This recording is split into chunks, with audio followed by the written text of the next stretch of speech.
சொல்றாங்க. எல்லா பெற்றோரும் சொல்ற மாதிரி ஜாக்கிரதையா இருங்க, 2 பேரும் சண்டை போடக்கூடாது, எங்கேயும் வெளியில போகாதீங்க, கதவை லாக் பண்ணிக்கோங்கன்னு எல்லா கண்டிஷனும் போட்டுட்டு தான் கிளம்பிட்டாங்க. இப்போ அண்ணா கண்ட்ரோல்ல தான் தம்பி இருக்கான். தம்பிய கவனிச்சுக்க வேண்டிய அண்ணா என்ன பண்றாரு?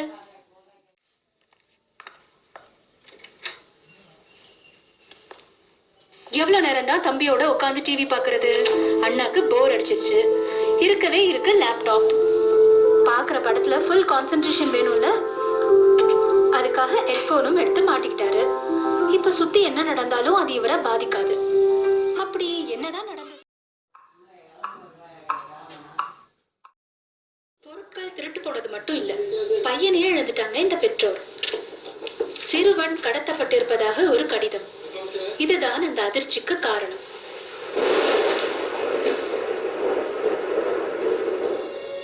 ஹெட்போன்ஸ் நம்மை சுற்றி நடக்கும் காரியங்களிலிருந்து நம் கவனத்தை பறித்துவிடும். நமக்கோ அருகில் இருப்பவர்களுக்கோ ஏற்படும் ஆபத்தை குறித்து நம்மால் சுதாரித்துக் கொள்ளவே முடியாது. ஹெட்போன்ஸின் பாதிப்புகள் இதோடு நின்று விடுவது இல்லை. அதிகரித்து வரும் சாலை விபத்துக்கள், வாகன விபத்துகளுக்கு ஹெட்போன்ஸ் பயன்படுத்துவதும் ஒரு முக்கிய காரணம். ஹெட்போன்ஸில் 100 டெசிபலுக்கு மேல் ஒலி அளவை 15 நிமிடம் தொடர்ந்து கேட்டால் செவித்திறன் பாதிக்கப்படும். ஹெட்போன்ஸை மற்றவர்களோடு பகிர்ந்து உபயோகித்தால் பல கிருமிகள் பரவ வாய்ப்புகள் அதிகம். மற்றவர்கள் உபயோகித்த ஹெட்போன்ஸை உபயோகிக்காமல் இருப்பதே நல்லது. ஹெட்போன்ஸில் இருந்து வெளியாகும் மின்காந்த சக்தி மூளையை பாதிக்கும் அளவுக்கு ஆபத்தான